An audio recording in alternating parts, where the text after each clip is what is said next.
Hola, Rodrigo, creo que ya está listo. Creo que ya está transmitiendo en Facebook, ya está grabando también.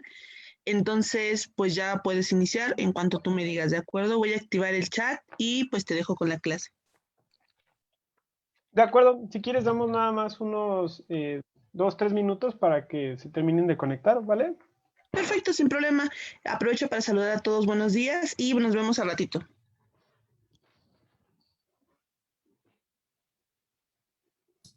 Buenos días, Sam. Buenos días a todos, todas. Buenos días, Andrea, qué bueno escuchar tu voz. Bueno, los dejo con Rodrigo, nos estamos viendo al rato, recuerden 11:15, voy a dar yo la clase de tu historia, entonces aquí nos andamos viendo.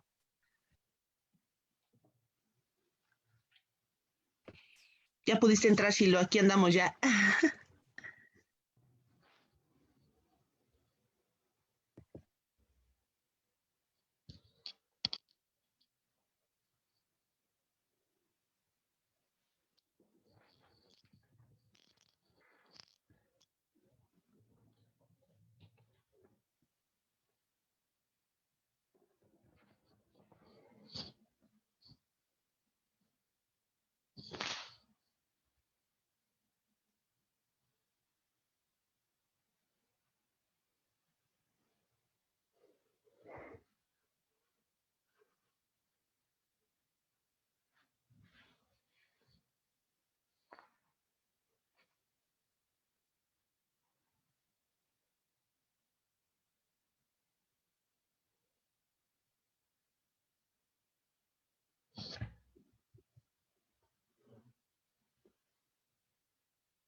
Hola, buenos días a todos. Pues ya esperamos un poquito, ya ingresaron más personas, entonces vamos a iniciar con la sesión del día de hoy. Les pido una disculpa por haberla recorrido una hora y no haberles avisado con tanto tiempo, pero bueno, pues me surgió algo imprevisto del trabajo y entonces el único horario que me acomodaba era recorrerlo una hora. Bueno, entonces les voy a compartir pantalla. Aquí me sale que se inhabilitaron. Déjenle escribo a Sam que me habilite eso, por favor.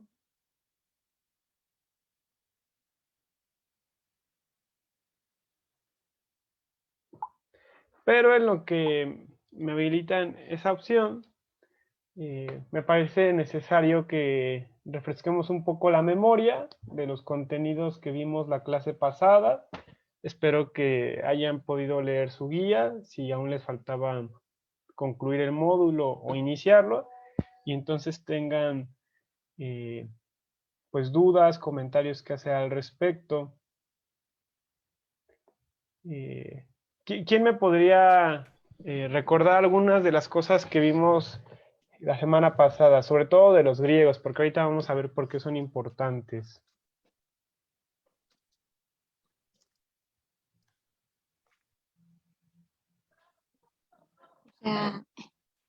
¿Qué? Uh-huh.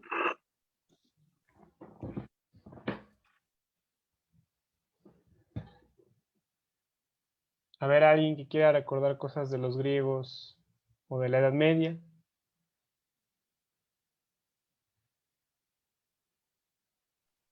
Bueno, los griegos fueron los primeros que dieron el pensamiento, ¿no? Aristóteles, Platón, todos esos, ¿no? Y ya después, pues obviamente, bueno, de lo que yo me acuerdo, pasaron, ahora sí que digamos, de hombres normales, digámoslo así, pensadores, a la Edad Media, que fueron puro religioso, ¿no? Ok, ¿te acuerdas de alguna idea importante, ya sea de Platón o de Aristóteles? Ah, no. ¿Recuerdas algo así como de Platón sobre el mundo de las ideas, sobre el cuerpo, sobre el alma, algo al respecto? También de la razón, ¿no? Ajá, a ver qué decía de la razón.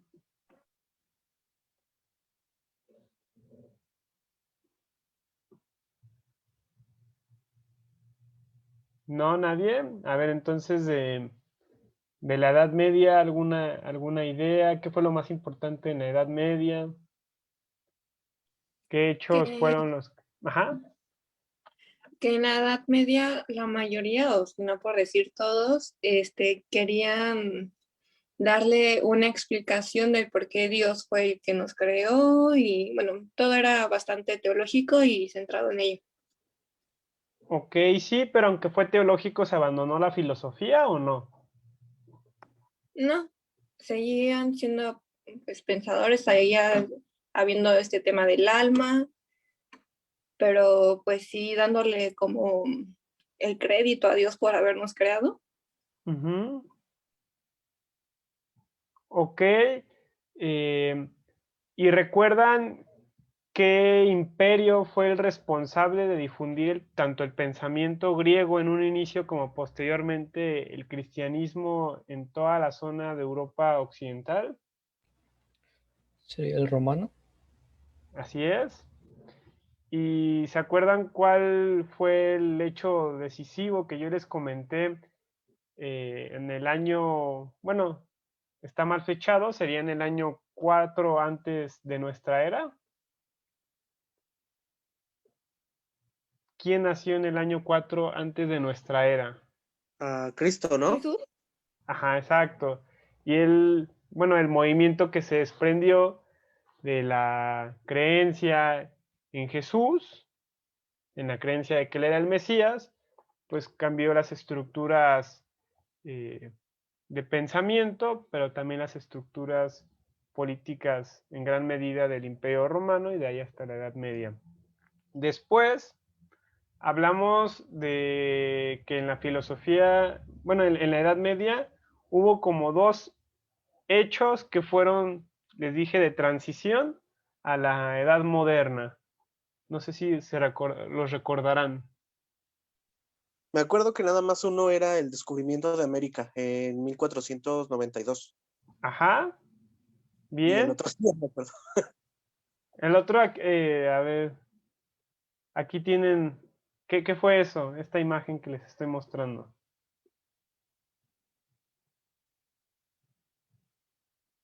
Ah, la creación de la imprenta. Tiene que ver con la creación de la imprenta, sí, pero no es ese hecho. Ah, Otro, otro hecho relacionado con la imprenta, o sea, sí fue decisiva la imprenta para este fenómeno. La reforma, acuérdense de la reforma protestante, que fue muy importante en el siglo Lo de XVI. Lutero, ¿no? Ajá, exacto, que Lutero pues encabezó un movimiento de alguna manera no voluntaria, sino pues la fuerza de los procesos lo llevaron a encabezarlo para plantear nuevas cosas en el ámbito sí teológico, pero que tendrían también un impacto en la cuestión de cómo se concebía el propio ser humano, porque se dejaba de tener el acento en los intermediarios, en la figura de los clérigos, y se hablaba de una relación del individuo, del yo con Dios, ¿no? Y también la importancia que Lutero tendría en, por decirlo de alguna manera, ir desacralizando ciertas estructuras eh, teológicas, sí, pero también políticas. ¿Por qué? Porque ahora ya no, la iglesia tenía la última palabra, ni ahora el poder político iba a estar fundamentado necesariamente en el ámbito teológico, ¿ok? Y ahorita van a ver por qué esto es muy importante. Bueno, digamos, pasamos a un segundo momento, o a un tercer hecho, si consideramos la conquista de América, que sería el del Renacimiento y el humanismo. Aquí es importante decir que son tanto el descubrimiento de América como la Reforma, como el Renacimiento, son, o por lo menos así los concibo yo, y bueno, yo me baso en algunos historiadores, son, digamos, fenómenos bisagra, que van a enlazar lo que antes era la Edad Media con lo que va a ser el mundo moderno. Recordemos que no es que las personas despierten un día y digan, ay, pues ya me siento en el mundo moderno, sino que son cambios lentos, de larga duración, el cambio de las mentalidades, el cambio de las estructuras políticas y económicas, y bueno, en ese paso a pasito, pues se van cambiando las cosas ya después de un rato, de una manera considerable. Entonces, estos tres fenómenos también están interrelacionados, sobre todo de la Reforma y el del humanismo, Renacimiento, está muy relacionado. ¿Por qué? Porque en parte, como aquí vemos, la lectura de los autores clásicos, en este caso los griegos y latinos, en gran medida nutrió a la Reforma. Porque hay que decirlo, creo que sí se los comenté la vez pasada y si no ahorita lo comento, no debemos concebir el proceso de la Reforma como algo homogéneo. Hubo múltiples reformas.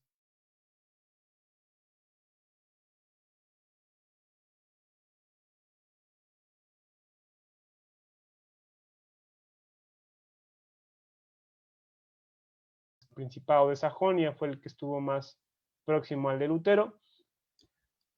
Pero también estuvo la Reforma Radical, se le llama, de Tomás Münzer, un teólogo del siglo XVI, contemporáneo de Lutero, que él encabezó una reforma que tuvo un impacto político muy importante, encabezó una rebelión de campesinos, de mineros. No solo él, obviamente tenía compañeros, y en algún punto sí llegó a poner, o bueno, llegó a desestabilizar las estructuras políticas de los principados de Alemania y por esa razón se aliaron, ¿no? Se aliaron para terminar erradicando este movimiento de más de 100,000 personas que se convocó. Y bueno, en el caso de Münzer, pues él reivindicaba la dignidad del ser humano y él llamaba a que los oprimidos, los pobres, se rebelaran contra aquellos que no estaban respetándolos, que los explotaban, y decía que eso era lo correcto ante los ojos de Dios. Aquí podemos recordar pues la lucha, digamos, del cristianismo primitivo, la lucha del hombre Jesús, pero también la lucha, si ustedes conocen un poquito, de los judíos, ¿no? Que eso es algo que está muy presente en el pensamiento judío, velar por los pobres, por los oprimidos. También estuvo la reforma, por ejemplo, de alguien como Erasmo de Róterdam. Entonces vemos que los tres fenómenos están interrelacionados. Erasmo de Róterdam fue muy importante porque él, a diferencia de Lutero, no rompió con la iglesia. Erasmo llamaba a una reforma, pero al interior de ella, y en gran medida recuperando ideas de los clásicos. De hecho, Erasmo de Róterdam es muy reconocido por haber hecho una traducción de la Biblia al griego, y digamos en toda esta etapa del siglo XIV, siglo XV, también les había comentado la clase pasada, que no hay que hablar de un renacimiento homogéneo, sino hay múltiples renacimientos, y que hay un historiador que se llama Peter Burke, que él sostiene que hay que ir diferenciándolos de acuerdo al tiempo y al espacio geográfico, y algunos, por ejemplo, enfatizarían más las cuestiones de la traducción de textos, otros más las cuestiones estéticas y la pintura, pero todos en este por decirlo de alguna manera, espíritu, de resignificar el cuerpo, revalorarlo, porque recordemos que en la Edad Media el alma era lo que tenía preeminencia, por influencia griega, después metida en el cristianismo. Y también en esta época van a ir surgiendo las lenguas locales, van a empezar a traducirse. Recordemos que en la Edad Media la lengua oficial en Europa Occidental era el latín, pero aquí se va a empezar a romper y se va a empezar a conformar textos y traducciones en las lenguas locales, como el caso de la Biblia de Lutero, que es una traducción al alemán, el Hochdeutsch actual, el alemán moderno, pues, abreva de ahí totalmente. Y bueno, tenemos aquí autores como Tomás Moro también. Tomás Moro tiene un texto que se llama Utopía, de él proviene este concepto que hace alusión a una sociedad ideal fuera del espacio y del tiempo, donde, digamos, la gente tiene todas las condiciones para satisfacer sus necesidades materiales y espirituales. También en esta época, pues vamos a tener a grandes científicos que, recuerden, en esta época todavía no existe la división entre ciencias naturales y ciencias sociales, humanidades, sino que todos hacían filosofía de la naturaleza. Pero aquí, digamos, va a estar tanto Copérnico como Kepler, científicos muy importantes en la comprensión del universo. También habría que agregar a Galileo, porque recordemos que ellos van a empezar a derrumbar esta visión que se tenía del universo, en donde, por ejemplo, los planetas giraban alrededor, los planetas y el Sol giraban alrededor de la Tierra. Aquí vamos a darnos cuenta los seres humanos, o bueno, en este caso en el siglo XVI, XVII, que no es así, ¿no? Que la Tierra es la que gira alrededor del Sol. Y eso es muy importante porque ya empieza a descentrarse la comprensión que se tenía de la Tierra, ¿no? Y se empieza a entender que el ser humano y el mundo son una parte de un todo muchísimo más amplio, ¿no? Que obviamente también empezaba a poner en duda las estructuras teológicas, ¿no? ¿Cómo entender entonces que el ser humano no es el centro si Dios lo había puesto al centro del universo, ¿no? Ese sería como un poco los cuestionamientos que van a empezar a hacerse en esta época. Y bueno, obviamente esto va a desembocar en el siglo XVII, ya a formas de pensamiento más alejadas del pensamiento teológico, pero es importante recalcarlo, todavía no desvinculadas. La primera escuela, podríamos decir que es el racionalismo de René Descartes, y él va a establecer que los principios de conocimiento son innatos, o sea, el ser humano ya tiene esos conocimientos, esos principios para conocer las cosas. Esto lo va a plasmar en un famoso libro que se llama El discurso del método, pero el libro de Descartes es muy importante porque en gran medida de ahí va a nutrirse el método científico moderno. ¿Por qué? Porque en el discurso del método, Descartes va a explicar que para conocer las cosas y estar seguro que las estamos conociendo, lo primero que hay que hacer es poner en duda todo, absolutamente todo. Él le llamaba eso la duda metódica. Entonces, imagínense el impacto que tendría esto, por ejemplo, en un ámbito como el religioso, ¿no? O el político, o el económico. Todo se tiene que ser sometido al escrutinio de la duda, ¿no? Entonces, Descartes va a decir, hay que dudar, y ya que dudamos, lo que sea que queramos comprender, hay que analizarlo o dividirlo en partes, ¿no? Que ese sería el significado etimológico de análisis. Dividirlo en partes. Ordenarlo de acuerdo del más chico al más grande, del más sencillo a lo más complejo. Y ya que analizamos cada una de estas partes, volverlas a unir, pero con una nueva comprensión de su funcionamiento interno, ¿no? Y justo someterlo a prueba. Si ustedes se fijan, en gran medida eso es lo que hacemos o hacíamos antes de la pandemia, cuando estábamos en laboratorio, ¿no? Teníamos un problema de investigación, lo planteábamos una hipótesis, pero dividíamos, ¿no?, nuestro fenómeno para comprender cómo estaba estructurado y entonces ahora sí, al unirlo todo y tener una nueva comprensión de él. Pero también, digamos, eso es por un lado, ¿no?, el pensamiento de René Descartes, pero por el otro tenemos a alguien como Baruch Spinoza, un filósofo holandés, judío sefardita, y en el caso de Spinoza, él va a ser muy importante porque él va a ser de los pioneros en desarrollar algo como la crítica bíblica.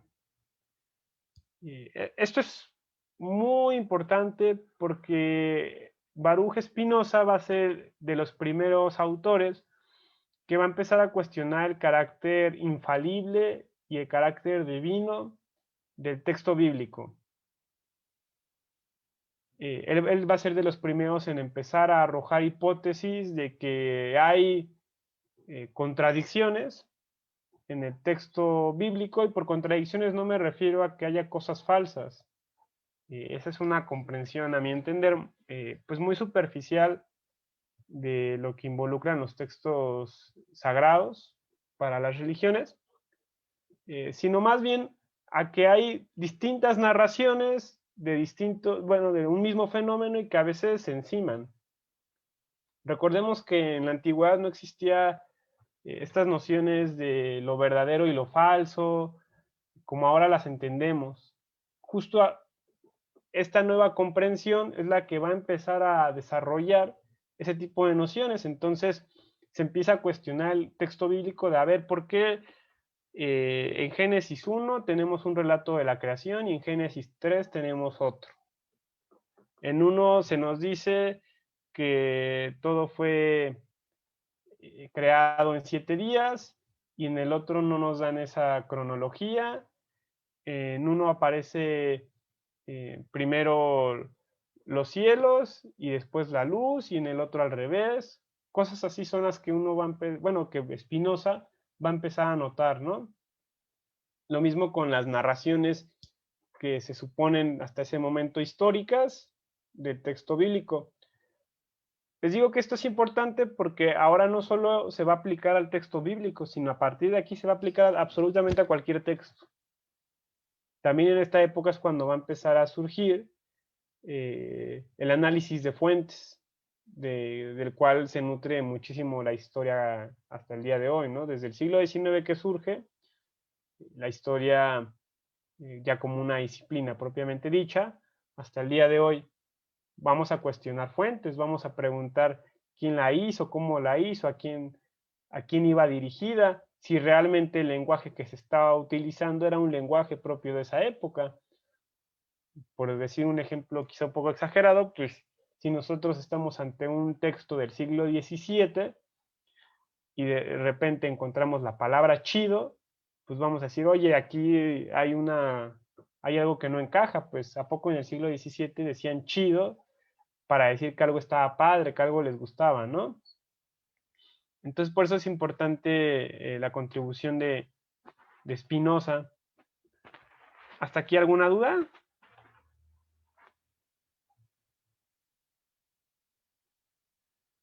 No, muchas No. gracias. Así es. Vale. Después pasa, bueno, este es René Descartes, aquí lo pueden ver. Y después pasamos a otra escuela que también va a ser importante, que va a ser el empirismo. Y en el caso del empirismo, nos van a decir que la experiencia es la única fuente del conocimiento. Si ustedes se fijan, pudiera parecer que es como el mismo debate que tenían Platón y Aristóteles. Por eso yo les decía al inicio, bueno, les preguntaba si recordaban un poquito, porque acuérdense que en el caso de Platón, pues él hablaba de la razón, del alma, de que tenemos el conocimiento a través de la razón y el alma, y que los sentidos tienen que dejarse de lado, ¿no? Porque ellos nos pueden inducir el error. Y el contraste, habíamos visto que era Aristóteles, ¿no? Que él no despreciaba los sentidos, que él no hablaba de un mundo de las ideas, sino que a partir de la experiencia y de los sentidos era como se conocían las cosas. Bueno, de alguna manera es un debate que heredaron ellos, los racionalistas y empiristas, pero bueno, podríamos decir que es un debate incluso hasta el día de hoy, ¿no? O sea, la pregunta de cómo conocemos, hay múltiples respuestas, algunas en choque con otras, algunas pues, complejizándose, pudiéndose complementar, pero en el caso del empirismo vemos que ellos están dando un papel fundamental a la experiencia. Y no es gratuito, pues al final recordemos en qué se basa en gran parte el método científico, pues en la observación de los fenómenos, ¿no? O sea, eso en el laboratorio es lo que uno hace. Repetirlo paso por paso, cómo se estructuran los fenómenos para observar y de ahí aprender. Y bueno, o sea, en nuestra vida diaria nosotros podemos ver que así procedemos, ¿no? O sea, vemos cosas y aprendemos. Y bueno, algunos de los filósofos importantes que están inscritos en esta corriente de pensamiento son Francis Bacon, que él va a estar dando una importancia a la ciencia y a la técnica. Thomas Hobbes, que tiene un libro de Leviatán, que ahorita entraremos un poquito en él. John Locke, que también es un pensador político igual que Hobbes muy importante. Tiene un texto que se llama Ensayo sobre el entendimiento humano. Y bueno, tenemos a George Berkeley y a David Hume, ¿no? Que ellos, sobre todo Hume fue de los principales que hicieron una crítica contra el racionalismo y trató de llevar el pensamiento, el conocimiento a partir de la experiencia a unas consecuencias más concretas, ¿no? O sea, por ejemplo, Hume va a decir, bueno, ¿dónde están esas ideas innatas de Descartes? No las vemos, ¿no? ¿Cómo sabemos que existen? En realidad eso que está haciendo Descartes, pues es una suposición, y una suposición bastante válida, pero que no la podemos constatar en la realidad. Y sin embargo, hay que decirlo, la mayoría de estos pensadores siguen vinculados a la cuestión teológica, ¿eh? O sea, no porque Descartes haya dudado, significa que él está dejando de tener sus creencias. De hecho, en otra obra de Descartes que se llama las Meditaciones, él ahí va a decir que la única certeza que podemos tener es la certeza de que hay un ser superior que nos inoculó la idea de la duda, ¿no? Entonces, y que es un ser perfecto del cual nosotros no podemos dudar, o sea, hasta ahí llega nuestra duda. Entonces, sería el primer fundamento. Si se acuerdan, les había dicho que en la Edad Media había habido un filósofo que se llamó Anselmo de Canterbury y Tomás de Aquino también, que hablaban, o bueno, buscaban comprobar la existencia de Dios, planteando que si tenemos la idea de un ser perfecto, nosotros que somos seres imperfectos, pues es porque realmente hay un ser perfecto, ¿no? De alguna manera Descartes replica ese argumento. Entonces, a pesar de ser racionalistas, no es contradictorio con tener creencias religiosas. ¿Ok? Ahora pasemos a Hobbes.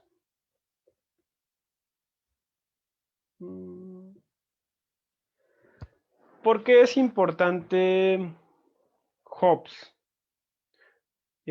¿Alguien ha escuchado hablar del pensamiento de Thomas Hobbes? ¿O leyeron en alguna ocasión en la prepa su obra?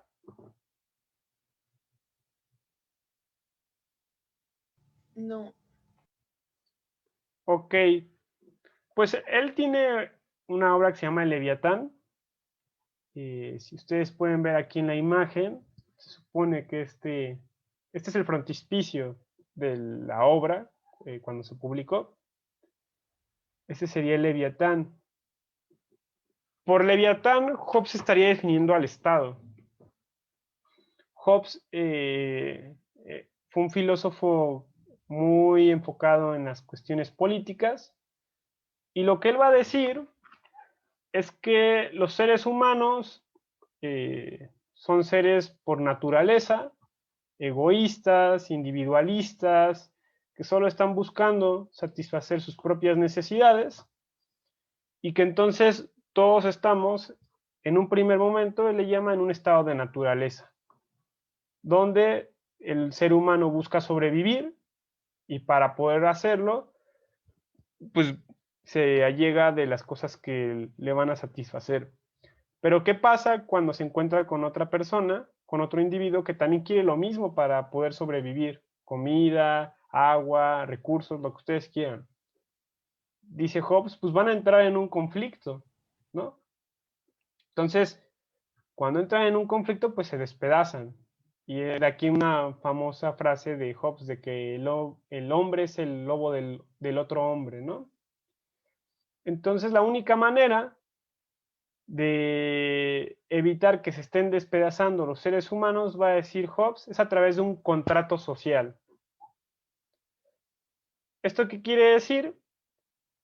Que ese ser humano y el otro ser humano van a acordar que no se van a despedazar, pero la única manera de hacerlo es delegando en un tercero, alguien que esté mediando entre ellos, pero que a la vez que medie entre ellos, les brinde esa sobrevivencia, les brinde protección, porque recordemos que ese es el conflicto originario entre los dos individuos. Entonces va a decir Hobbes, ¿quién va a ser esa tercera figura? Dice, pues muy sencillo, dice, va a ser el Estado. Dice, el Estado va a ser el ente encargado de mediar y a la vez de brindar protección a los seres humanos. Y bueno, él va a retomar esta figura bíblica de Leviatán y decir que Leviatán va a ser este ente superior que a la vez que da protección obliga a sus integrantes a comportarse de cierta manera. Les va a dar reglas. Si ustedes se fijan, el pensamiento de Hobbes obviamente ha tenido críticas, pero es en gran medida la base del pensamiento político moderno. En todas las facultades de ciencia política se estudia Hobbes, porque a partir de él se van a desprender todas estas ideas de que el Estado tiene que brindar protección y a la vez instaurar un marco de reglas para que no todos se terminen despedazando. Algunas lecturas ven en Hobbes a alguien autoritario, quizá de alguna manera puedan tener en algunos aspectos razón, no vamos a entrar ahorita en eso, pero también podemos concederle, creo yo, a Hobbes que para poner orden se requiere a veces la figura de un tercero que ponga reglas, ¿no? Piénsenlo, si ustedes tienen hermanos, cuando empiezan a pelear por alguna situación con su hermano, porque quieren ver la tele, porque quieren jugar Xbox, porque le quitaron la computadora, el celular, lo que sea al otro, tiene que llegar una tercera figura, en este caso sus padres, los abuelos, alguien de autoridad, a mediar en esa situación. Si no, ustedes pues están gritoneando, si son ya quizá un poco más, más hostiles y pesados, pues quizá hasta eso pueda escalar a otra situación. Pero se requiere la figura de un tercero para poder mediar esa situación. ¿Ok? Veo que hay una mano levantada de Dacia. Yo tengo una duda, entonces el Leviatán es, podría decirse que era, bueno, más bien, dijiste que era el Estado, pero se refiere a una persona, eh, no sé, un ente superior, como dijiste, o sea, por decir Dios, o un ser mitológico, no entiendo muy bien qué sí, en sí qué es el Leviatán. Ok, muy buena pregunta. Justo en el caso de Hobbes hay dos cosas. La primera es que él está tratando de desterrar la fundamentación del Estado o de la sociedad política a partir de Dios. Justo lo que Hobbes estaría diciendo es, no, no, no. No hay Dios que conceda poder a un ente, llámese rey, llámese emperador. Dice, no. Y somos los propios seres humanos los que a través de un contrato social nos organizamos para poder vivir en sociedad. Eso es lo fundamental por un lado. Por el otro, en el caso de Hobbes, él habla del soberano, de la figura del soberano. De alguna manera sí está pensando en monarca, eso es cierto.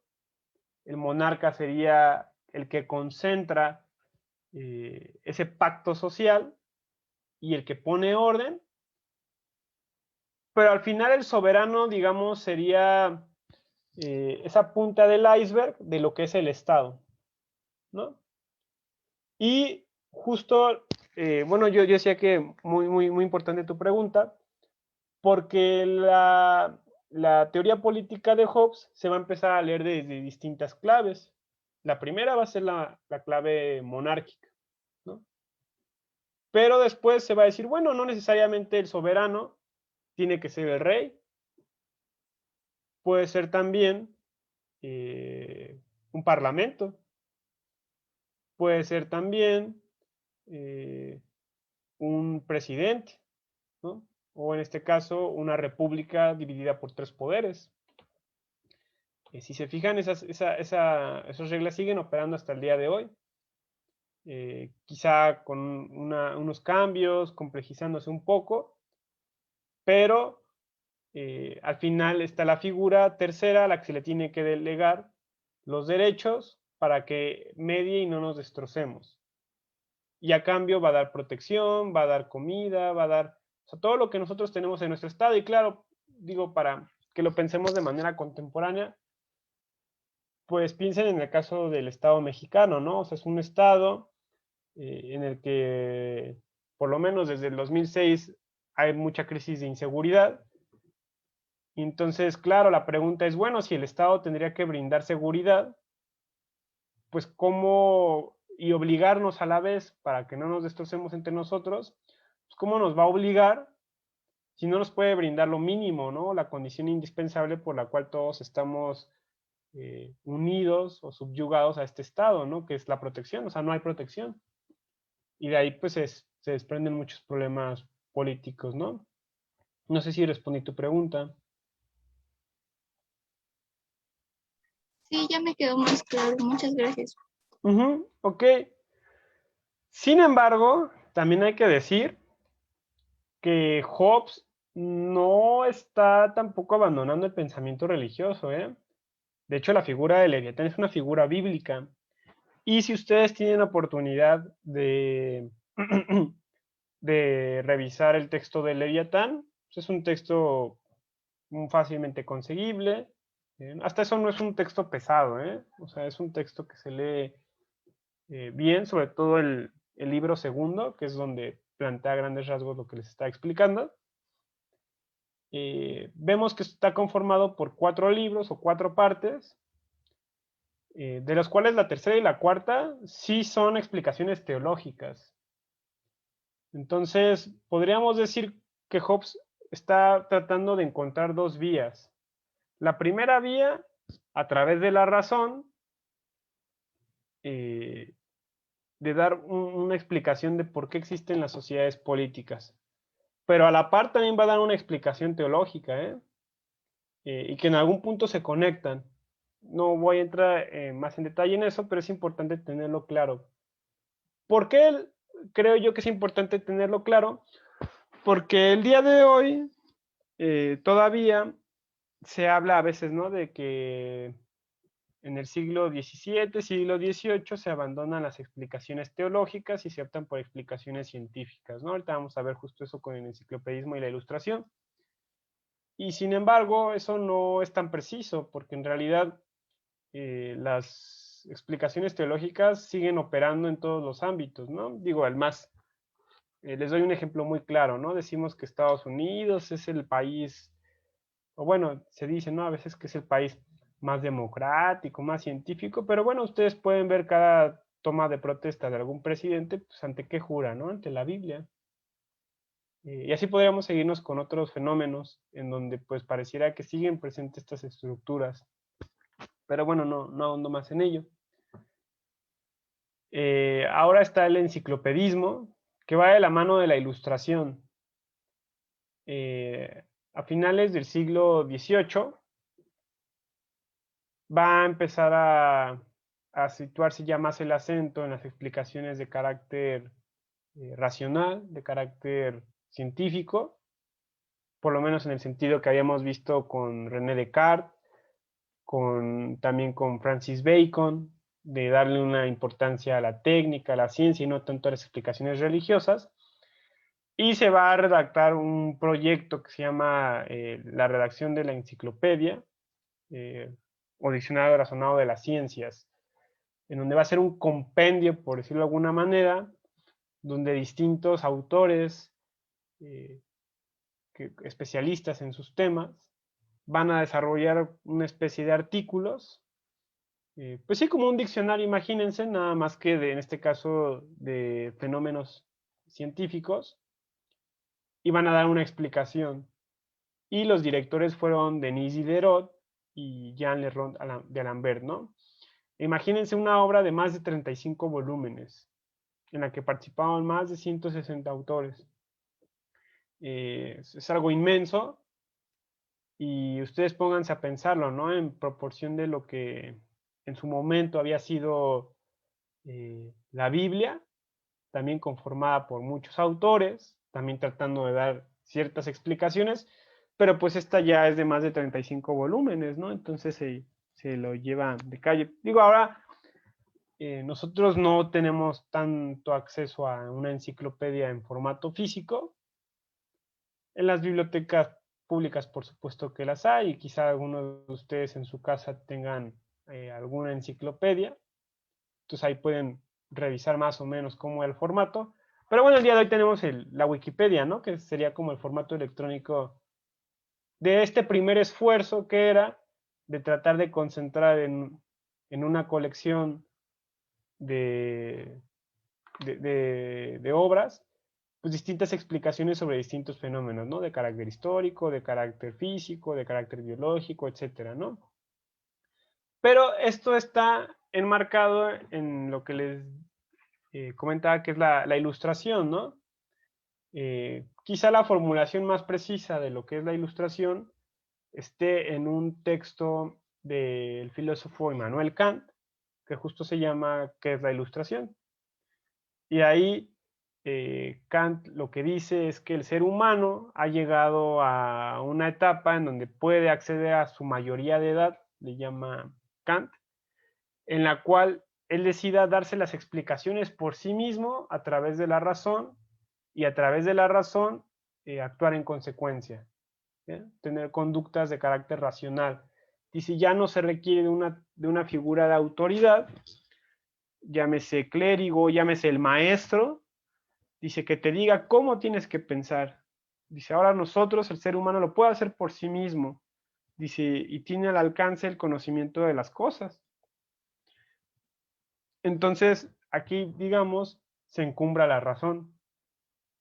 Ya Dios va a quedar en un segundo término, y la razón va a ser la que va a tener el papel protagónico, pero no solo en cuestiones, como les decía, de carácter científico, sino de carácter político. Obviamente hay una desacralización más de las estructuras monárquicas, y justo esto va a llevar a paulatina conformación de las repúblicas, ¿no? De hecho, el siglo XIX, el siglo posterior, pues va a ser el siglo de muchísimos movimientos sociales, ¿no? Las independencias, en el caso de América Latina, porque recordemos que la independencia de Estados Unidos, pues ya es en este mismo siglo, ¿no? Y en este mismo marco. Otros dos autores que son importantes son Montesquieu, que va a redactar El espíritu de las leyes, y en donde él va a hablar de un poder equilibrado entre el poder político y la libertad del ciudadano, y además va a plantear la separación de poderes. O sea, imagínense, desde ya finales del siglo XVIII se establece esta división que hasta el día de hoy opera en nuestras sociedades, ¿no? La división entre poder ejecutivo, poder legislativo y poder judicial. Aquí ya está. Y que obviamente, a diferencia de en la monarquía, donde el súbdito estaba subordinado enteramente a lo que dijera el monarca, ya empieza a tomar un papel principal la figura del ciudadano, un ser humano que pertenece a una república, a un estado, a una nación, y que tiene derechos. Justo en esta época es donde también surge la noción de derechos humanos, que bueno, en esta época van a ser llamados los derechos del hombre, ¿no?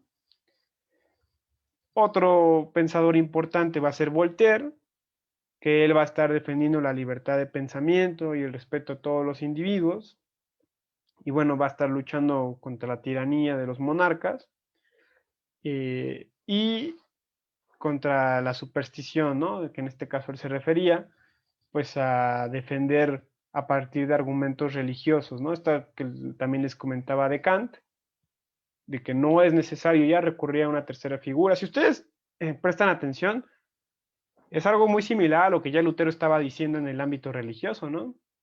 Nada más que aquí sale del ámbito religioso y se lleva a otros ámbitos de manera muchísimo más clara. También en esta época es donde va a surgir la prensa. Obviamente desde antes ya había la imprenta, ya se imprimían pues fascículos, folletos, digamos, libros también, pero en esta época es donde van a empezar a surgir los periódicos. Es decir, ustedes piensen en el siglo XIX mexicano, cuando va a haber este conflicto entre conservadores y liberales, después de la independencia, pues gran parte de la pugna era a través de periódicos, pero justo porque se hablaba de una libertad de prensa, ¿no? Que cuestiona el poder político. Hay un libro que se los recomiendo, que se llama Crítica y Crisis, un estudio sobre la patogénesis del mundo burgués de un historiador que se llama Reinhard Koselleck. Y entonces él va a mostrar cómo justo toda esta generación de pensadores de la Ilustración van a ir minando poco a poco a las monarquías absolutistas del siglo XVII y la primera mitad del siglo XVIII, justo a través de explicaciones de carácter incluso ético, incluso de explicaciones filosóficas, es decir, no entraban tanto en la confrontación política. Sin embargo, vemos que lo que estaban diciendo tenía consecuencias políticas de gran calado, ¿no? No sé, yo cuando lo leía pensaba también en el ejemplo de las ONGs contemporáneas, ¿no? Que luego se piensa que las ONGs pues son apolíticas, ¿no? Que nada más tienen ciertos propósitos ambientales, en términos de derechos, y claro, o sea, sí los pueden tener, pero al final también tienen, pues como todo, un posicionamiento político, ¿no? Quizá medio velado, no tan claro, pero ahí está. Por eso el enciclopedismo y la ilustración van a ser una herramienta para transformar el pensamiento tradicional, ¿no? Ya no se subyuga a lo que la tradición, sea religiosa, sea política, sea incluso científica, dicte, ¿no? sino que se empieza a pensar por sí mismo y a cuestionar. Recordemos aquí nuevamente la duda metódica. Y bueno, estos autores van a influir en el acontecimiento de la Revolución Francesa, o sea, los ideales de la Revolución Francesa, que son libertad, igualdad y fraternidad, y el documento que más claro lo plasma, que son los derechos del hombre, pues vemos que abreva totalmente esta visión de los ilustrados enciclopedistas, ¿no? También aquí se va a estar hablando de esta idea de la igualdad económica, empieza también la idea del libre mercado, que hasta el día de hoy, pues es la que nos rige, ¿no? O nos regía por lo menos hasta hace unos 10 años de manera muy clara en todo el mundo, ¿no?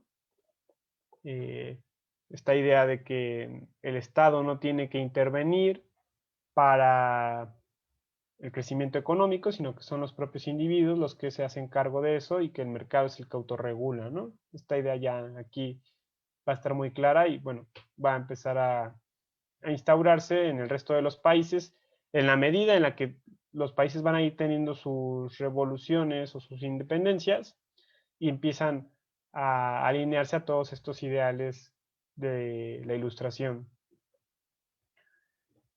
¿Hasta aquí vamos bien? Sí. Vale. Ahora llegamos a la unidad 3, que en su guía se titula Progreso, Ciencia y Revolución. Esto ya abarcaría, digamos, finales del siglo XVIII y principios del siglo XIX. Y aquí es muy importante cierto tipo de forma de pensar que va a surgir en este siglo. Y el filósofo, digamos, que más lo expresa es Georg Wilhelm Friedrich Hegel, que él fue un filósofo, teólogo y de alguna manera también historiador, pero que va a ser de los primeros en enfatizar que la sociedad tiene que explicarse a partir de su propio desarrollo histórico. Esto es muy importante porque no es que los anteriores dijeran, ay, no vale la historia, o no todos. Por ejemplo, si ustedes leen texto, lo que les decía del discurso del método, sí hay un rechazo a la historia, en el caso de Descartes, por ejemplo, y en gran medida en otros pensadores de la Ilustración, por la cuestión que les decía de que había que cuestionar la tradición. Se tiene que cuestionar la tradición, lo pasado, no podemos seguir arrastrando ese lastre. Entonces ya no hay que estar tan preocupados por la cuestión de la historia. Pero llega un filósofo como Hegel que va a decir, no, no, no, todo se tiene que explicar desde el propio curso histórico de la humanidad. Eso es importante. También es importante, en el caso de Hegel, que él va a tratar de dar una explicación totalizante de la realidad, es decir, él va a ser de los que va a establecer que todo está interrelacionado. Todos los fenómenos están interrelacionados con nosotros. Aquí hay, de alguna manera, una crítica a esta tendencia a separar los conocimientos, de, bueno, a ti te mando biología por un lado, a ti te mando física por el otro, a ti te mando historia por este otro. Eso para Hegel no tiene sentido, porque al final uno nunca se puede abstraer de todas esas determinaciones cuando está uno haciendo, por ejemplo, investigación científica, ¿no? Les doy un ejemplo concreto de eso de manera contemporánea, ¿no? En gran medida, ¿por qué se pudo desarrollar de una forma tan rápida una vacuna contra el coronavirus y hay otros padecimientos que tienen muchísimo más tiempo y que no, pues no había un interés por desarrollar una vacuna tan rápido?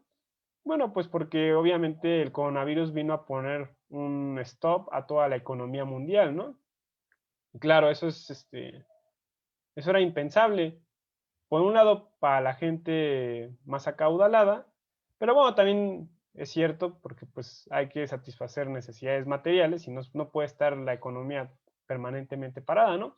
Entonces ahí vemos, ahí hay una determinación de carácter económico que influyó en el desarrollo científico.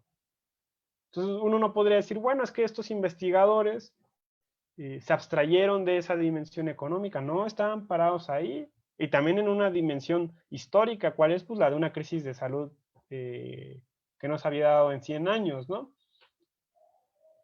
Pero lo que va a decir Hegel es que todo ese despliegue histórico del ser humano, en donde todo está interrelacionado, se hace en función de la razón, de cómo va desarrollándose la razón. Y de alguna manera, él va a decir, bueno, en un momento estaban las explicaciones de carácter religioso, y para Hegel ahí hay razón, ¿eh? O sea, no es como que fuera pensamiento mágico y fueran tontos, no, no, no. Para Hegel, esas explicaciones de carácter religioso ya suponen un elemento de razón, pero el ser humano va teniendo experiencias en la historia, buenas y malas, que ese es también otro punto que hay que decir de Hegel. Para Hegel no todo va de menos a más, sino que hay retrocesos, hay avances, hay cambios de direcciones, pero en todos esos momentos el ser humano como especie, como sociedad, va aprendiendo.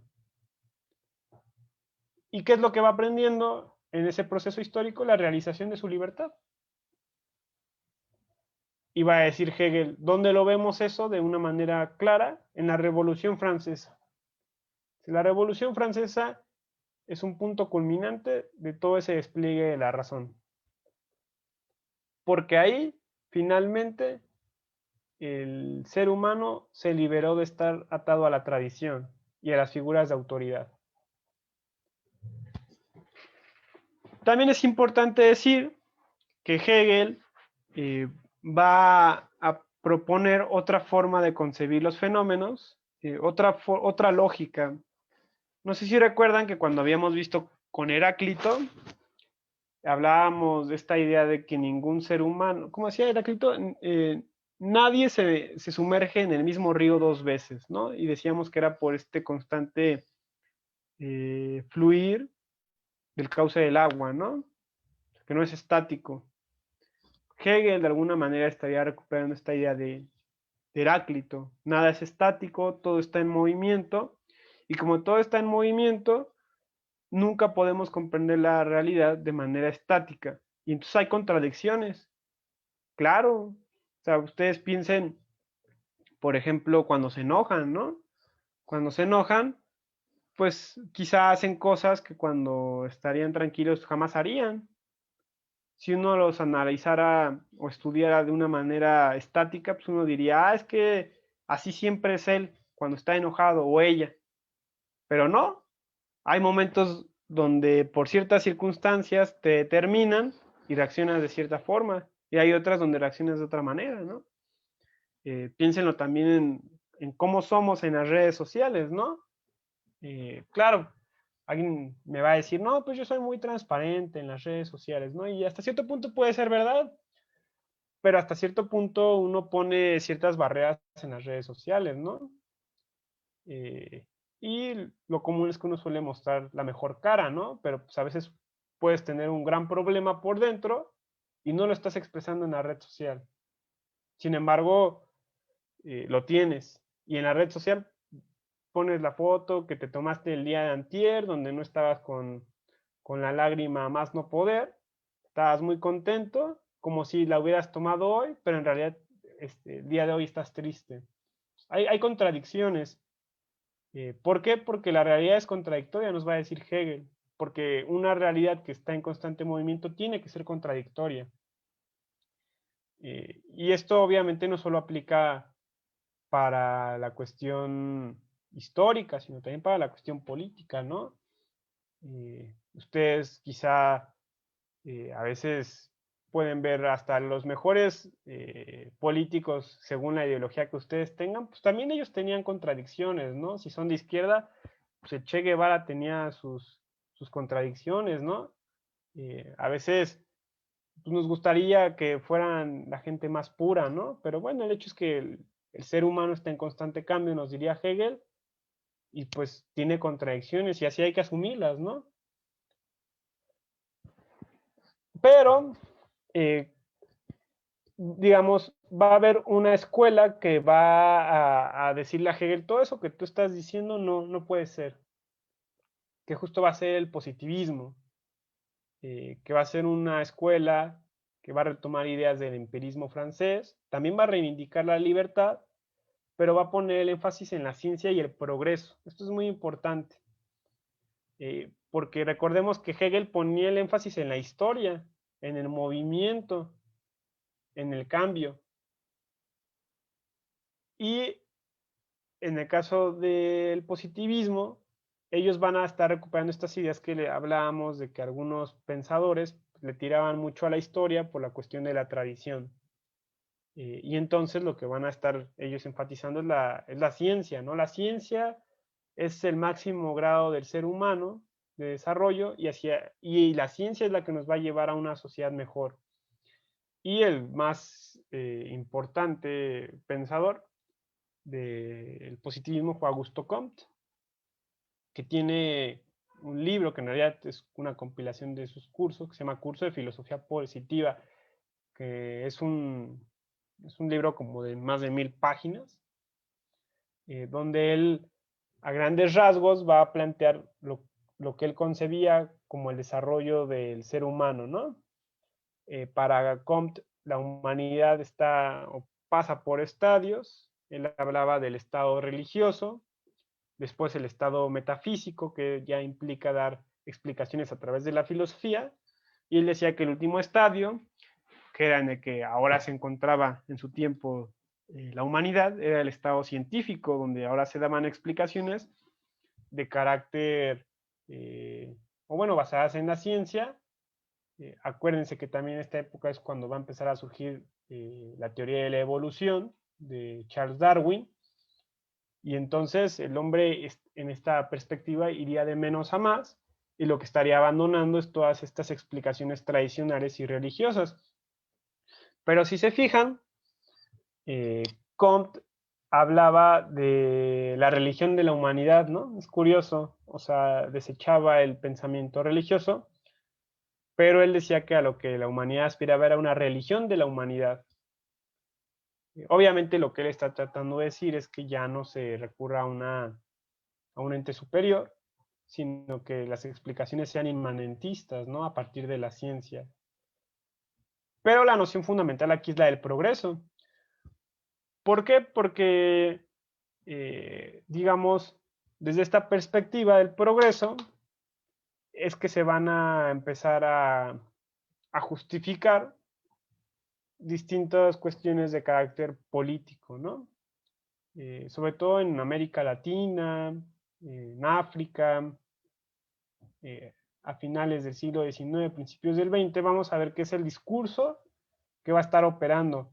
Sí, claro, es que nosotros los invadimos porque les vamos a llevar la ciencia, les vamos a llevar el progreso, ¿no? De alguna manera son como las explicaciones que siempre da Estados Unidos para sus invasiones, ¿no? En Medio Oriente. Nosotros les llevamos democracia, les llevamos libertad, por eso los estamos invadiendo, queremos que progresen, y como ellos no pueden solitos, pues les echamos la mano, ¿no? Es lo que dicen. Otra vez hay el historiador que les comentaba hace rato, Reinhard Koselleck, él tiene un texto que se llama, bueno, en Crítica y Crisis lo plantea un poco, pero también en uno que se llama Futuro Pasado. Él ahí va a decir que justo entre finales del siglo XVIII y en el siglo XIX ya de manera más clara, se van a empezar a acuñar, le llama singulares colectivos. Dice, ya no se va a hablar de progresos, o sea, de que cada sociedad lleva su propio ritmo y va hacia su propia dirección. Dice, sino se va a homogeneizar, va a haber un progreso, que obviamente esto tiene relación con lo que les había platicado la clase pasada, de cómo se concibe la temporalidad en la sociedad occidental, en gran medida por parte del cristianismo, que es como una línea recta, ¿no? Nada más que aquí ya no todos se dirigen hacia Dios, hacia el día del juicio, sino en el caso de la sociedad moderna, pues se dirigen a algo mejor, ¿no? Al conocimiento científico, a la libertad. Pero lo que va a decir Koselleck es también surge el concepto de historia, que lo veíamos un poquito con Hegel, ¿no? Ya no se va a hablar de las historias, sino de la idea de la historia universal, fíjense. Aquí es cuando surge la idea de la historia universal, que es problemática, ¿no? Porque hasta antes del siglo, por lo menos del siglo XVI, pues no podemos hablar de ninguna historia universal, ¿no? Sin embargo, nosotros en nuestros cursos de la preparatoria o de la secundaria tenemos la materia historia universal y empezamos con Mesopotamia, los egipcios, griegos, ¿no? Pero bueno, eso en realidad no, digamos, en estricto sentido, no es correcto, ¿no? Porque eran distintas historias que de repente se empezaron a cruzar, que en el siglo XVI, con la conformación de lo que Immanuel Wallerstein llama el sistema mundo capitalista, entra todo en contacto, todo se conecta, y que bueno, que ya a partir del siglo XIX y XX, definitivamente ya todo el globo terráqueo está conectado, ¿no? Y que surge a finales del siglo XX esta idea de la globalización. Pero vemos que aquí surge esta idea de que todo es un homogéneo que va hacia una misma dirección y donde lo que los va a guiar va a ser la ciencia. Aquí tenemos a Augusto Comte. Bueno, lo que les hablaba de que la ciencia es la que lleva el progreso, que son 3 estadios, que hay una evolución histórica, o sea, Comte va a recuperar la idea de Darwin del origen de las especies, de la evolución en el ámbito biológico, y la va a trasladar al campo social, ¿no? Y bueno, lo que planteaba Comte es que debía de haber un nuevo orden de ciencias que fueran acordes con esta visión científica de las cosas, ¿no? Hablaba él de las matemáticas, de la astronomía, de la física, de la química, de la biología y de la física social, ¿no? Que él es de los padres de la sociología, pero era una sociología, digamos, muy contaminada por estas nociones de las ciencias naturales, ¿no? Si ustedes se fijan, ahí no está la historia, ahí no está la lingüística, ahí no están estas disciplinas de la ENA, ¿no? Esas están erradicadas de esta visión. Y de alguna manera, pues sí tuvo pues mucha influencia el positivismo en términos no solo de comprensión de la sociedad, sino políticos, como les comentaba. Aquí en México, pues recuerden, por ejemplo, el porfiriato, ¿no? Que había un sector de pensadores muy alineados al régimen porfirista, que tenían ideas muy parecidas, ¿no? Los científicos se hacían llamar, y que también hablaban del progreso, de la ciencia, y que obviamente para esta forma de pensar, las comunidades indígenas no encajaban, ¿no? Las comunidades indígenas implicarían ese pasado del que hay que desprenderse según la escuela positivista, ¿no? El pensamiento religioso, el pensamiento mágico. Obviamente tiene consecuencias racistas este pensamiento, ¿no? ¿Hasta aquí alguna duda? No, ninguna. Yo sí, ¿cuáles eran los 3 estrellas que puso? ¿Los 3 estadios? Sí, esas. Sería el estadio religioso, después el estadio metafísico y finalmente el estadio científico.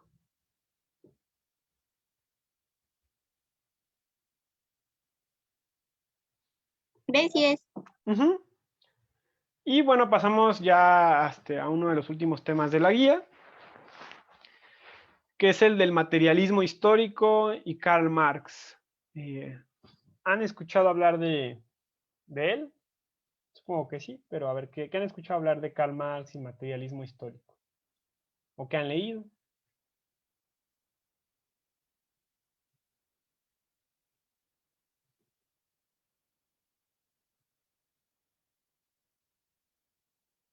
no se peleen para Pues, pues por decir, yo no me gusta mucho, porque la verdad, sinceramente no lo entiendo, pero tengo unos amigos que les fascina. Entonces, luego se ponían a hablar mucho de ellos, bueno, de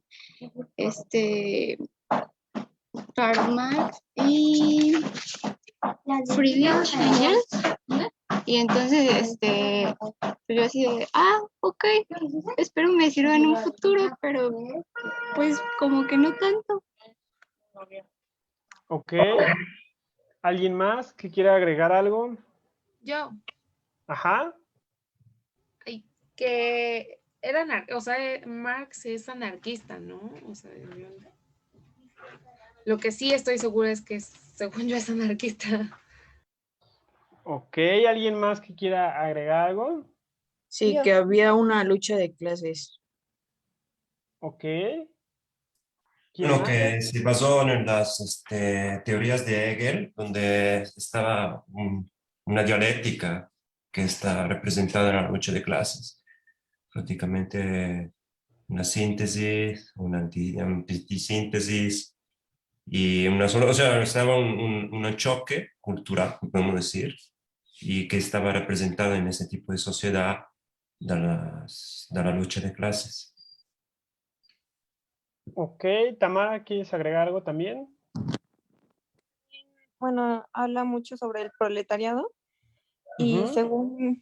y la burguesía. Y también algo que no me quedó claro era si sí estaba a favor de los tres estados que se pasaban del el salvajismo, barbarie y bueno, no sé, no es comunidad, pero ya sabes. Ajá, y sociedad. Y Ujú. según yo, no bueno, establece como la teoría comunista, porque según yo el anarquismo sería la disolución de un estado y él buscaba un estado comunista. Ok, bien. Yo también quiero agregar algo más.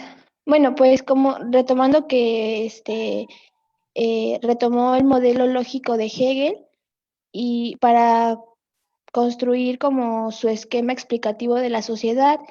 Además, fue como apadrinado de Engels porque Marx no tenía como la solvencia económica. Bueno, algo así he escuchado y leído también en la guía para dar, pues para solventarse, y Engels pues tenía el dinero. Entonces lo ayuda en ese aspecto, y también Engels es quien nombra materialismo histórico a esta teoría de Marx, y ese señor también criticó a la burguesía y al gobierno, principalmente de Prusia. Y ya. Ok, bien, pues sí, la mayoría de las ideas están bien. Vamos ahora a darles un poquito de orden. Karl Marx es probablemente el filósofo más importante del siglo XIX y de los más importantes hasta nuestros días. Y no, al margen de las simpatías o antipatías ideológicas que uno pudiera tener con él, lo es porque su pensamiento generó muchísimos movimientos sociales, muchísimos movimientos políticos, transformaciones. Podemos juzgar si quieren para bien o para mal, pero el hecho es que su obra fue decisiva, ¿no? Karl Marx nació en 1818, muere en 1883. Él, como bien habían comentado, va a plantear junto con su amigo Friedrich Engels una comprensión de la historia por un lado, pero también una crítica al modo de producción capitalista. En el caso de la cuestión histórica, para Marx, veamos que aquí hay una forma de pensar que está en el ambiente, que es hablar como de estadios, ¿no? Veamos que Comte lo hacía, Hegel de alguna manera también lo hacía, y no solo ellos, en general muchos pensadores lo van a estar haciendo. Marx y Engels no van a ser la excepción, y van a estar diciendo que pues, la sociedad ha ido cambiando, ¿no? Según el modo de producción en el que están parados, ¿no? En un primer momento, pues fue el esclavismo, después el feudalismo, después el modo de producción capitalista, y lo que se esperaría es llegar a un modo de producción comunista, ¿no? Una sociedad comunista donde todos tengan la capacidad de satisfacer sus propias necesidades. Marx decía, ¿no? En un texto ya de 1875, que cada quien pueda satisfacer sus necesidades según sus capacidades. Y bueno, la idea de Marx era que, por ejemplo, obviamente una persona, no sé, pensémoslo ahora, ¿no? Que tiene cáncer, pues definitivamente tiene más necesidades que alguien que está sano, ¿no? Pero no por eso uno va, decía Marx, o diría Marx, le va a quitar los medios para comer, ¿no? Porque digamos esa persona quizá puede trabajar menos, pero de todos modos la sociedad tendría que suministrarle lo necesario para vivir dignamente, ¿no? Pero también tiene que ver la comprensión de la historia que tiene Marx, de estos distintos estadios, por decirlo de alguna manera, con lo que comentaban los compañeros. Alguien habló de la dialéctica y alguien habló de la lucha de clases. Efectivamente, para Marx, recordemos a Hegel, las sociedades no son estáticas, están en constante movimiento, y el movimiento que anima el curso de la historia es justo las relaciones que han establecido las distintas clases, pero donde lamentablemente siempre hay unos dominadores y siempre hay unos dominados, ¿no? Y justo cuando los dominados se rebelan, es cuando se da pie a cambios en la historia. Es lo que, digamos, a grandes rasgos, estoy simplificando mucho. Hay, yo creo que decenas de miles, si no es que cientos de miles de obras sobre Marx y pensamiento marxista. Pues ahorita quedémonos con lo esencial. Pero va a decir Marx que justo después del siglo XVI va a comenzar la emergencia de un nuevo modo de producción, que es el modo de producción capitalista, que tiene por célula básica la mercancía, y en donde nos va a decir Marx, los seres humanos se van a ver desprovistos de sus medios de subsistencia, es decir, ya la persona no va a ser la que a través de sus técnicas y herramientas para cultivar va a ejercer la agricultura, sino que ahora van a tener que subordinarse ante un tercero que va a ser el capitalista, ¿no? Que él les va a suministrar los medios de producción, y entonces el trabajador, utilizando esos medios de producción, va a producir las distintas cosas, ¿no? Comida, ropa, etc. Y a cambio de eso va a recibir un salario, ¿no? Eso es trabajo asalariado, que es el régimen que hasta el día de hoy existe, ¿no? Lo que va a decir Marx es que ahí se metió la humanidad, por decirlo de alguna manera, en un problema, porque entonces ya todos están subordinados a la persona a la que trabajan, ¿no? Entonces podríamos decir con Marx que ese ideal de la ilustración de la realización de la libertad, oh sorpresa, no se está cumpliendo. Y entonces vemos que hay pobreza, que hay explotación, que los niños para poder ayudar en sus familias tienen que trabajar en aquella época 16 horas. Recordemos que Marx vive durante la época de la Revolución Industrial en Inglaterra, y de hecho en esa época Inglaterra era la potencia mundial, ¿no? Entonces él está, digamos, en el núcleo de estos cambios que eventualmente se extenderían por todo el globo, ¿no? Él está viviendo esos procesos y él está viendo como esa cara, ese lado oscuro de la luna, por decirlo de alguna manera, ¿no? Es decir, es verdad que el modo de producción capitalista ha llevado la capacidad del ser humano de generar cosas a niveles nunca antes vistos, pero a costa de también estar explotando gente y de generar pobreza, ¿no? Que sería como una de las contradicciones, ¿no? Como un modo de producción capaz de generar tanta riqueza tiene a la vez tantos pobres, ¿no? Y que sigue siendo, pues, el problema que hasta el día de hoy vivimos en el mundo, pero bueno, de una manera muy palpable, pues, en todas las sociedades de América Latina, África, ¿no?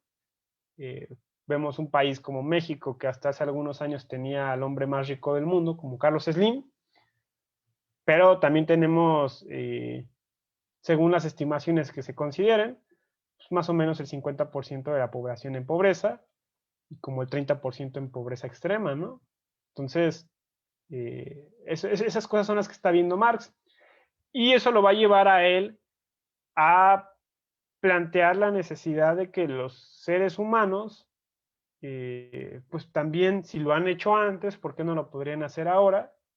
Pues se erradiquen este modo de producción injusto y funden algo nuevo, ¿no? Que era el comunismo, que de alguna manera es una utopía, podríamos decir, eh, recordando a Tomás Moro, del que hablábamos hace rato, pero una utopía que sí sea realizable, ¿no? Porque Marx definitivamente no fue el primero en denunciar todas estas injusticias, hubo muchos otros, pero lo que Marx decía es, bueno, todo lo que ustedes están diciendo está muy bonito, pero hay que ver si realmente escapa a estas lógicas depredadoras y también si es realizable, ¿no? Porque pues uno puede tener la idea más padre, más bonita, pero pues, si no se realiza, pues no hay mucho cómo hacerle, ¿no?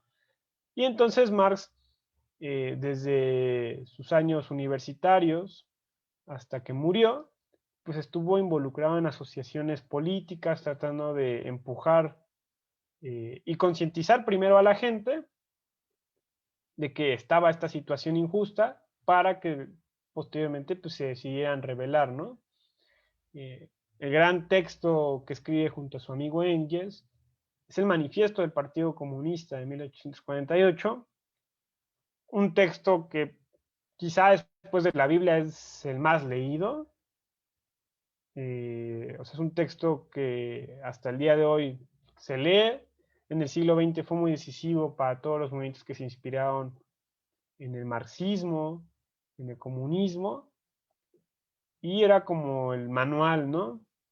Porque ahí se presenta a grandes rasgos esta visión de la historia que les comentaba por estadios, se hace un diagnóstico de la situación en ese momento, del modo de producción capitalista, y se hace el diagnóstico de cómo podría generarse un cambio, ¿no? Que justo sería a partir del proletariado, que concentraría todas estas clases, la clase obrera, principalmente en una sociedad ya industrializada, pero no únicamente, sino también a todos estos que están siendo víctimas de este nuevo modo de producción.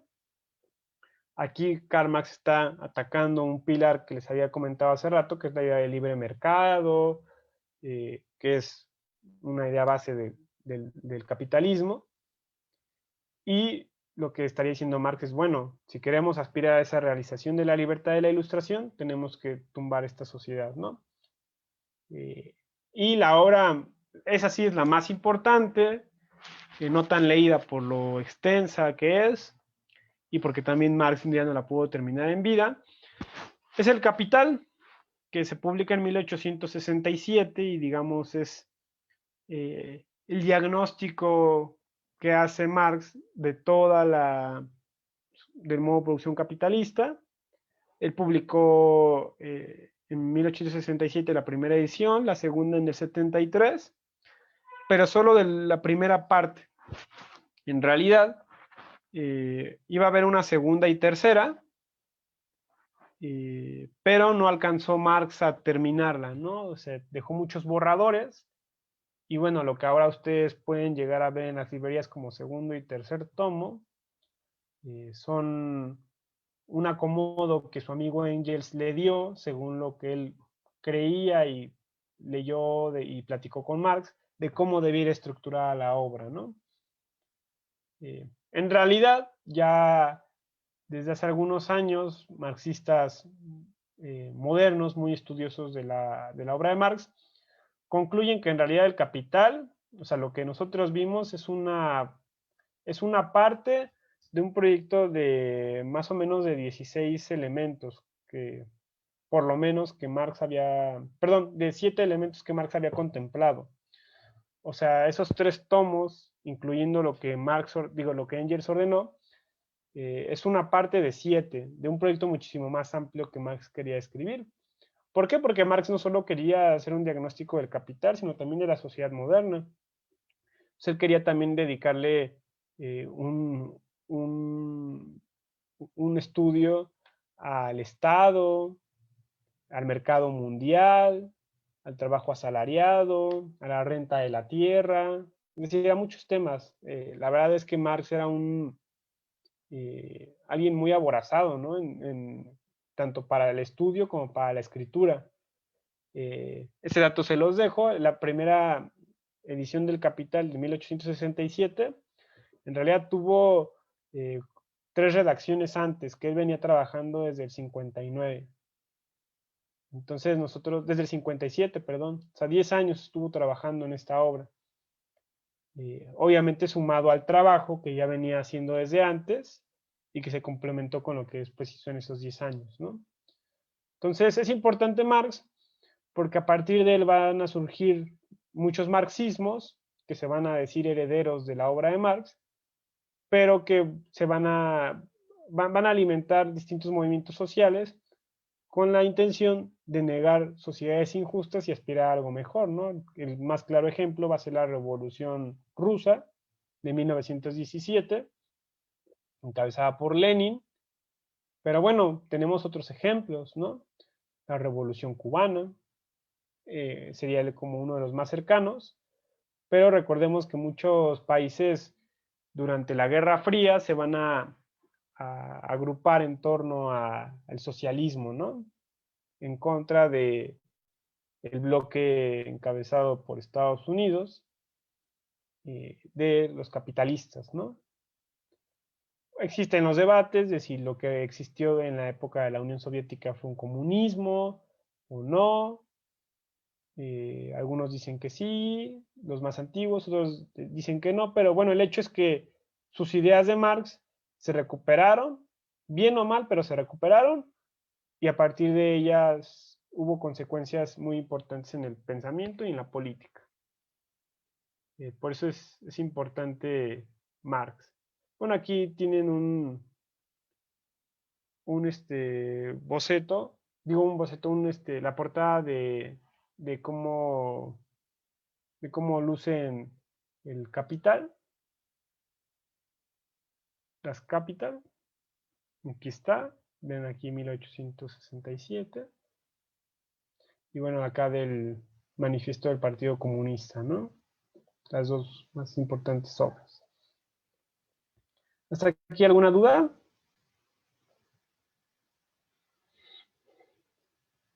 No.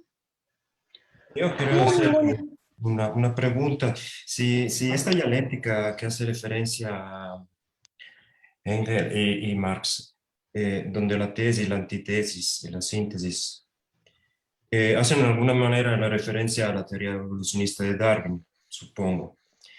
Si el comunismo es una forma de llegado de una sociedad, de alguna manera entra en conflicto con los procesos evolutivos que son siempre mencionados en la teoría de Darwin. O sea, siempre en transformación, la sociedad es siempre en transformación. No sé de qué manera Marx quería dar podemos ser un llegado a la sociedad llegando solamente al comunismo. O sea, como ver al punto final de una sociedad el comunismo. Sería un poquito negar las teorías evolucionistas que prácticamente no dan una estabilidad a una sociedad. Pues la cuestión aquí es que justo, como les comentaba, la obra de Marx y Engels se ha leído desde múltiples perspectivas y muchas de ellas contradictorias, ¿no? Algunos que desde mi perspectiva es como la lectura más superficial que se haría de ellos. Establecerían que Marx y Engels, al igual que Comte, tendrían una perspectiva evolucionista justo o lineal, ¿no? Que recuerden de dónde viene esta idea de la temporalidad lineal, ¿no? El cristianismo, de menos a más, del progreso. Yo más bien pienso que ahí son más, por lo menos en el caso de Marx era más hegeliano, ¿no? Y que, como les comentaba, el pensamiento dialéctico no quiere decir que vaya de menos a más, sino que a veces hay cambios de direcciones, a veces hay retrocesos.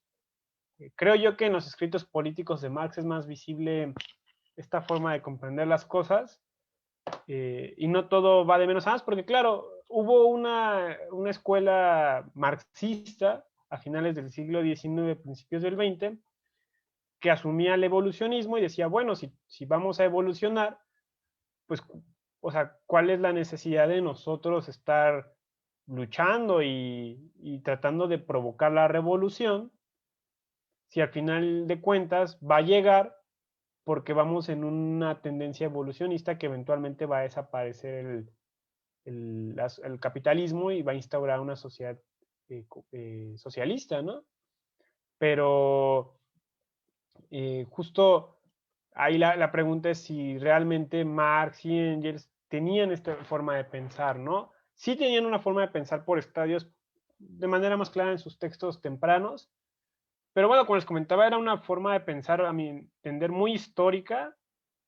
Recuerden que en el siglo XIX surge la disciplina de la historia. Pues parte de la disciplina de la historia es periodizar.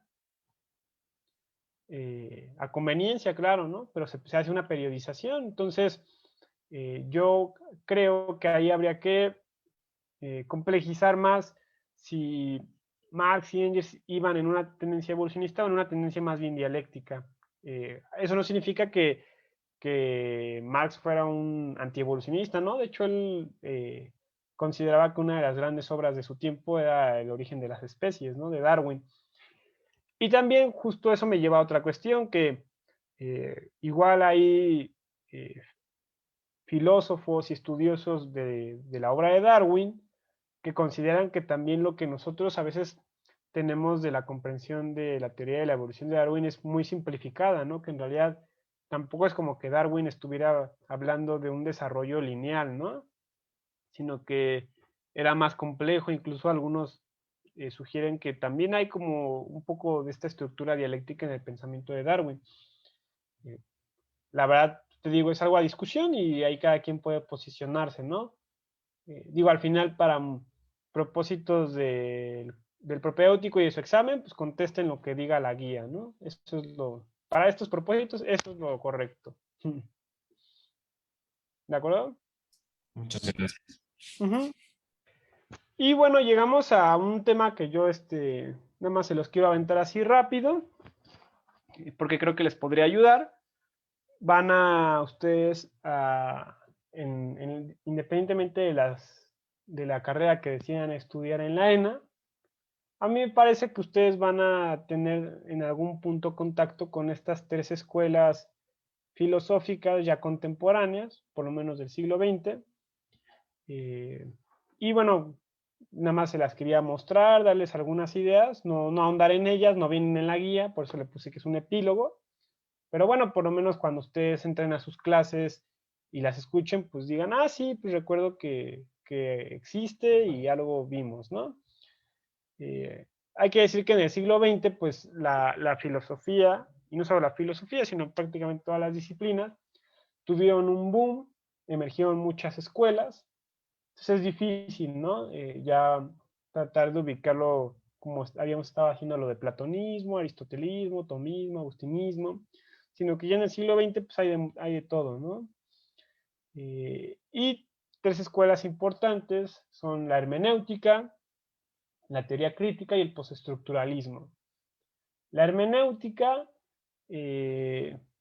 va a tener a dos filósofos importantes, que son Gadamer y Ricoeur, pero digamos, también encuentran gran parte de sus planteamientos en Heidegger.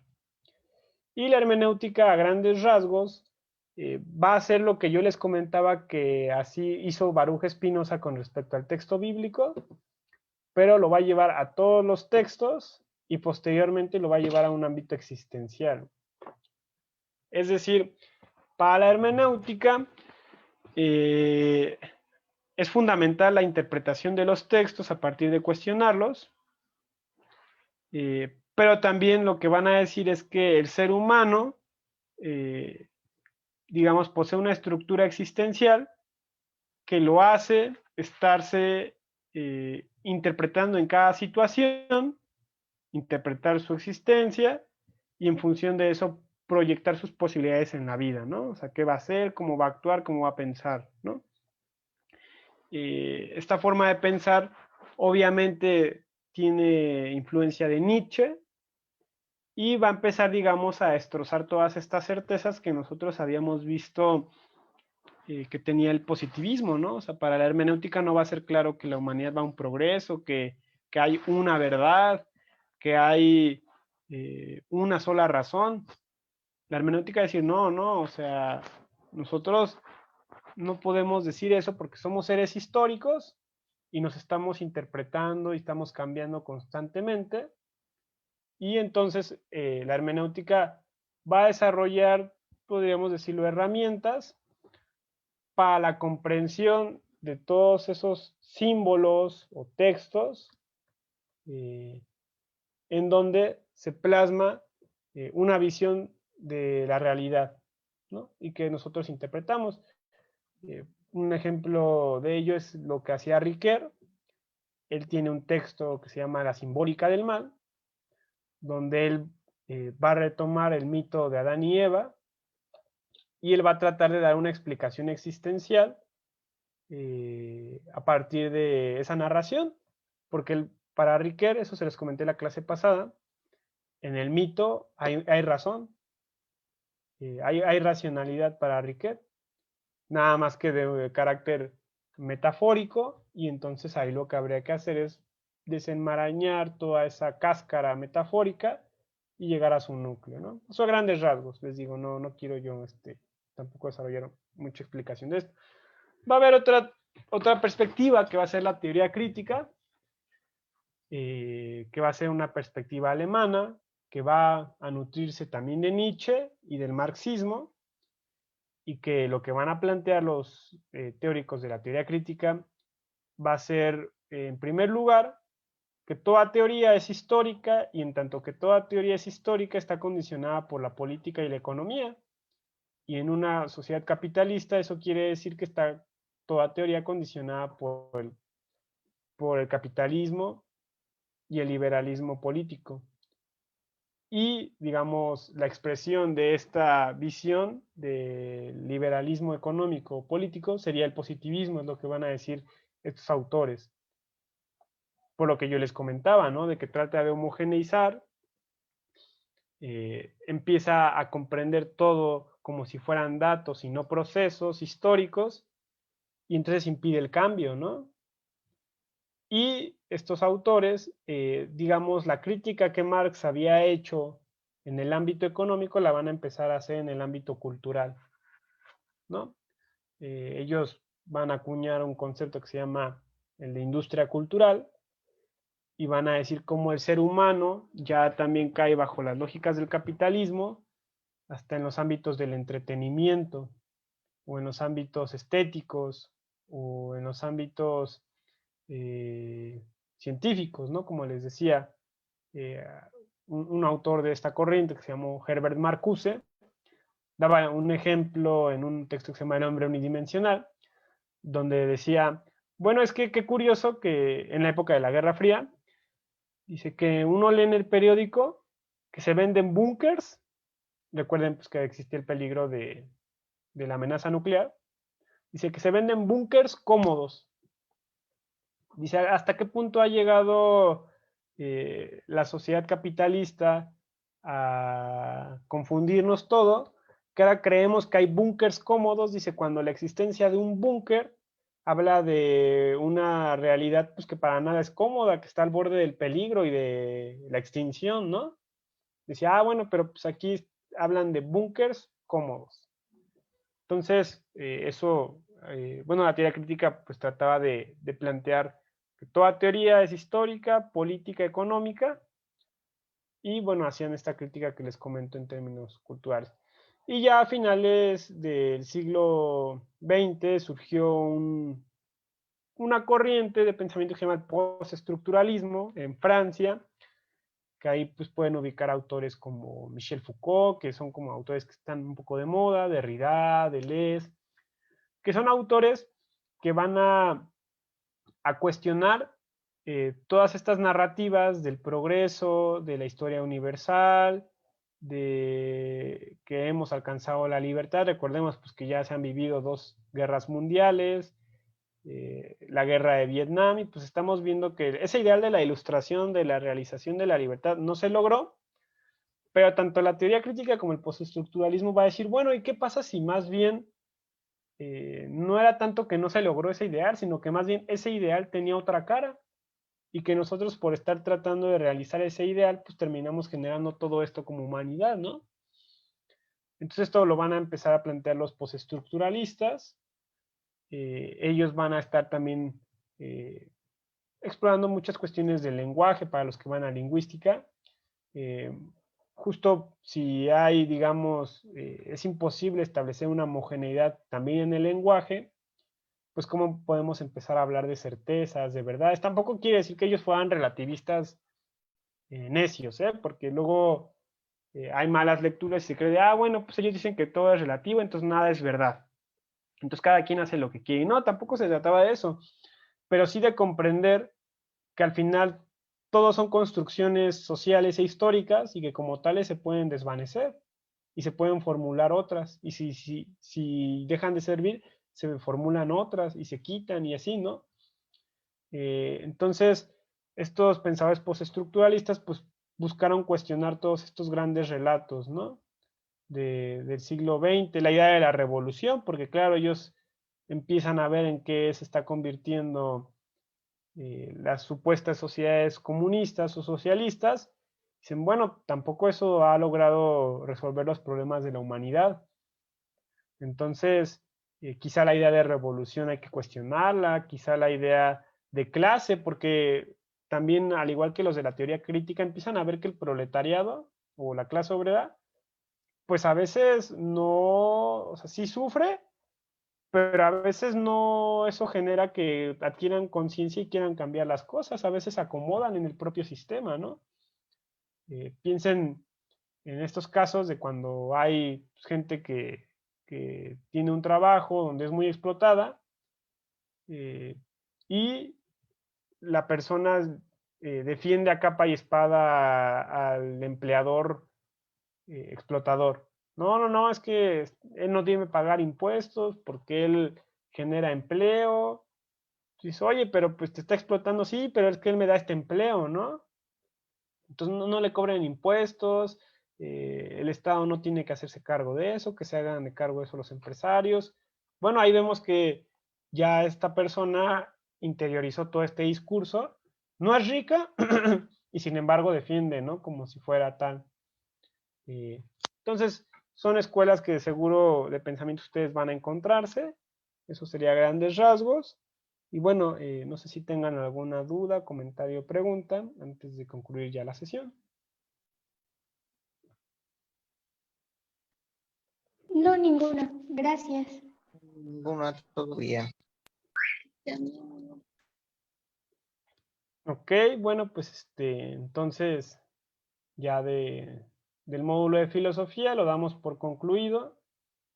De todos modos, estudien su guía.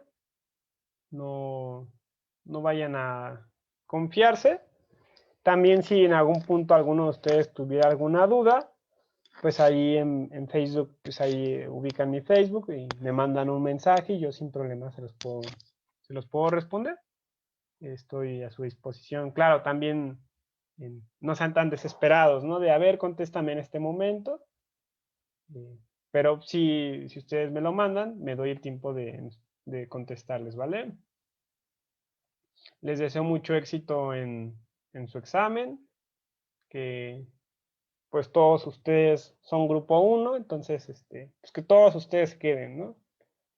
Y disfruten su estancia en la escuela, lean mucho, eso es importante, no vayan a flojear, en la medida de lo posible traten de leer. Y también, bueno, pues yo les doy así como el tip, tampoco crean que les tiene que gustar todo, ¿eh? Yo veo que luego algunos compañeros se medio deprimían un poco porque creían que les tenía que gustar absolutamente todo de la carrera que habían estudiado, ¿no? Y bueno, no sé si a alguien eso le haya pasado, que le guste todo, pero bueno, por lo menos a mí no, y no, yo creo que no les tendría que pasar, más bien busquen los temas que a ustedes les interesan, ahí clávense y sigan aprendiendo, ¿vale? Muchas gracias. Gracias. Muchas gracias, Rodrigo. Muchas gracias.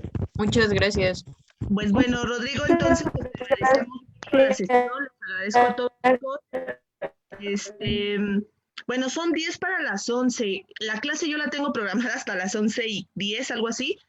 Entonces, vayan a tomar un café o algo, voy a apagar la sesión, cerrar la sesión y a las 11:10 vuelvo a abrir para que vuelvan a ingresar, ¿de acuerdo? Entonces, pues te agradecemos mucho, Rodrigo. Con esto concluimos la sesión de filosofía del día de hoy. Y bueno, pues muchas gracias también por tu participación y apoyo en todo el proyecto, Rodrigo. Gracias a ti, Sam, y gracias también a Shilo.